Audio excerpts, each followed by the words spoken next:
guys, actually, Prince MASHELE himself argues that for what he's actually educating us in this video with, South Africans might even lynch him, but it's truth, and that's the character of truth.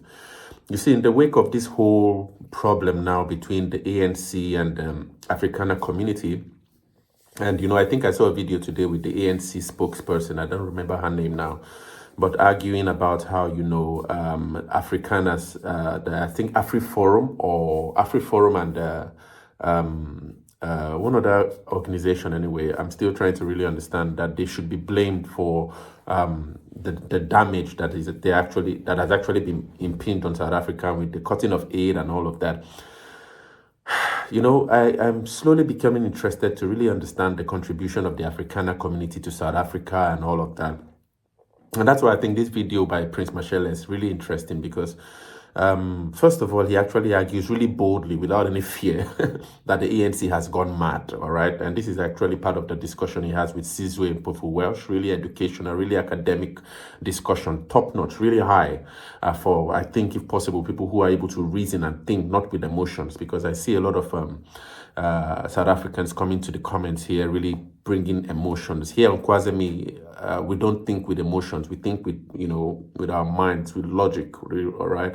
Laws of logic, laws of non-contradiction. You have to be able to learn to enjoy facts when you hear them. And so that's what this video actually speaks of. And Prince MASHELE actually breaks down you know, facts on why the GNU is unable to move, why there seems to be a stalemate between the ANC and the DA, and the GNU in itself is unable to move forward. It feels paralyzed.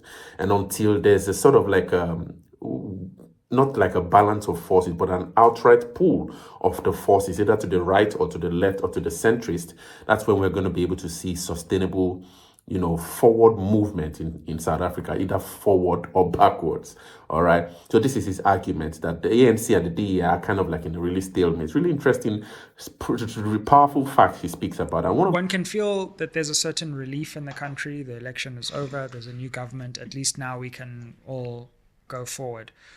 But sooner or later, it seems to me, I could be wrong, people will start expecting more than just this stability. They're going to want to see progress. And I suppose maybe this year, that's going to be the test for this government. Here's the thing. And South Africans will lynch me for saying what I'm going to say now. But I'll say it. This coalition government will not do more. It's not possible for it to do more. And I'll explain. You see, this thing about coalition governments it's relatively old in Western Europe. And an interesting country, by the way, is Germany. You know, Germany has been under coalition governments for a very long time. Merkel actually was a leader of a coalition government for a very long time. But you see, the Europeans, Western Europeans in particular, could afford to have a coalition government that does basics without damaging that society. Why? Because those are developed societies economically. Sure. So when you have a country that is developed like Germany, which is number one in Europe, it's not addressing a backlog of development. It is simply managing things so that things don't get derailed. But the economy is well-oiled. People have jobs. There's a social welfare system that is working. So if the politicians can just stay calm in the headquarters, that's fine. The Germans are happy. But you see, in South Africa, we are not blessed with that kind of a situation. We've got a huge developmental backlog. South Africa is a country of two nations, to quote Thabo Mbeki. You've got a first world, which is actually a smaller part of South Africa. But you have a big underclass. Now, the problem is this. In this coalition government, you've got the DA representing the first world. So if things were to remain the way they are, the DA would have no problem. because its constituency, whites, in the main, are okay. They don't live in shacks. They don't live in informal settlements. They are actually not unemployed. They are fine. So if the thing keeps on going like that, the DA is happy. But then the other side, that is the component that represents the underclass, black people, unemployed, uneducated, hopeless, living in formal settlements, and all of that stuff, is the ANC that is supposed to represent that component. But the ANC has gone mad. It's no longer representing. So the tensions between the ANC and the DA. The DA is sincere and honest in representing its constituents. The ANC is insincere and corrupt. It no longer represents the black underclass. So the DA will pull to the right. The ANC is supposed to pull to the left. But the ANC, as I said, it has gone mad. So it's not pulling in any direction. It's pulling and in all directions. Exactly. So the result is there will be no radical movement. It's a stalemate. Yeah. It's a stalemate. So South Africa will begin to move the day there is no longer a stalemate. So either the forces of the right take over and take the South African economy and South African society in the right direction, or the forces of the left take over and take the South African economy and the South African society in the left direction.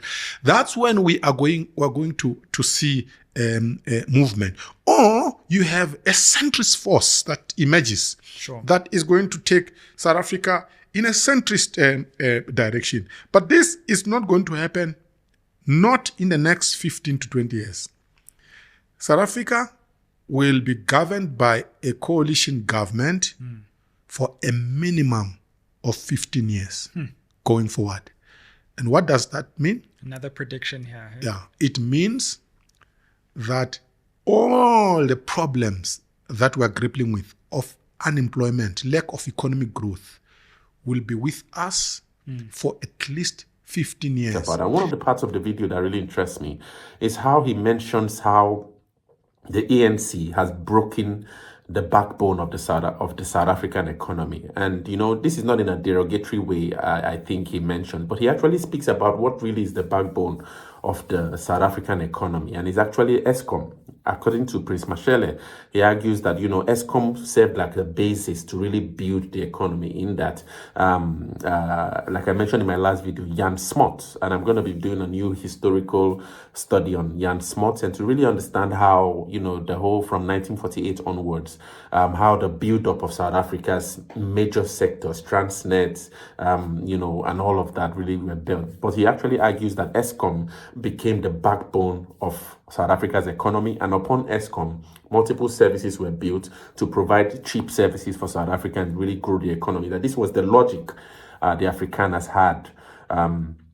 But when the ANC came, they decimated that backbone, and that's why South Africa is unable to really get a hold of a grip of itself. And so he also argues that, the whole problem with the unemployment rates, the murder rates, and all of that might actually still be with South Africa even longer than 15 years, which he actually argues, because not necessarily because of a doomsday kind of like effect, but because of the fact that the coalition is not really what is able to save South Africa from the ditch it is now. What is really able to really save South Africa is a decisive pull either to the left or the right, and not necessarily save in terms of, but what I mean by save is like movement.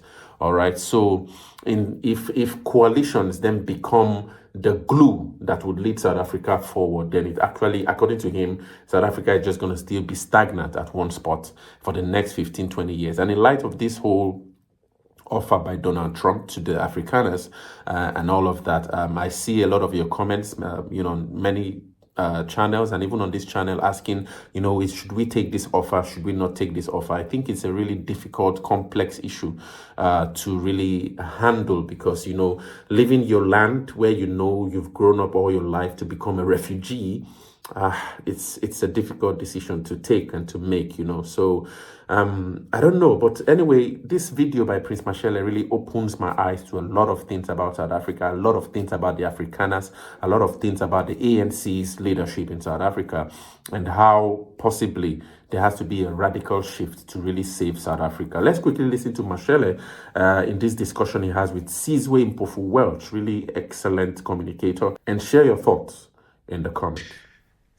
By the way, even longer, because if you look at what the ANC has done, the ANC has broken the backbone of the South African economy. What is the backbone of the South African economy? And people don't understand this stuff. The backbone of the South African economy are state-owned enterprises. That's how they were conceived and conceptualized, by the way, by the Afrikaners. Starting not in 1948, because people think the Afrikaners have been in charge of South Africa since 1948. It's not true. By the way, there has never been any English prime minister of South Africa since 1910. From 1910 all the way to 1994, the leader of South Africa has always been Afrikaner. And the leader who actually conceptualized state-owned enterprises as the backbone of the South African economy it's not someone who led South Africa after 1994. It is actually Jan Smuts. If you think of how Eskom was conceptualized, Eskom first existed in the head of Jan Smuts. He invited Hendrik van der Bijl, a scientist, an Afrikaner scientist who was practicing science in the US. And he said, come back and create a state-owned enterprise to provide cheap electricity in order to kickstart industrialization in South Africa. And ISCO was born and the IDC was born and so on. So that's how state-owned enterprises were conceptualized to be the backbone of South, to provide cheap services to the economy in order for the economy to thrive. What did the ANC do? They went straight for that backbone and destroyed it. Let me tell you, it's going to take many years to rebuild that. Most of the problems we are grappling with now, ArcelorMittal is leaving. Of course, there are international competition issues and so on. But part of the reason why ArcelorMittal is leaving is precisely because Transnet, which is our national logistics company, has been broken. It can no longer provide the kinds of services that those who are mining in South Africa need. So here is the thing. It's going to take a long time for the South African economy to come back. In order for it to come back, there has to be a force that takes over the state and takes South Africa in a particular direction. And that force must have legitimacy, and it must also have electoral support by the majority of South Africans so that it can be confident to lead this country in a specific direction. If you have coalitions, it's not going to happen.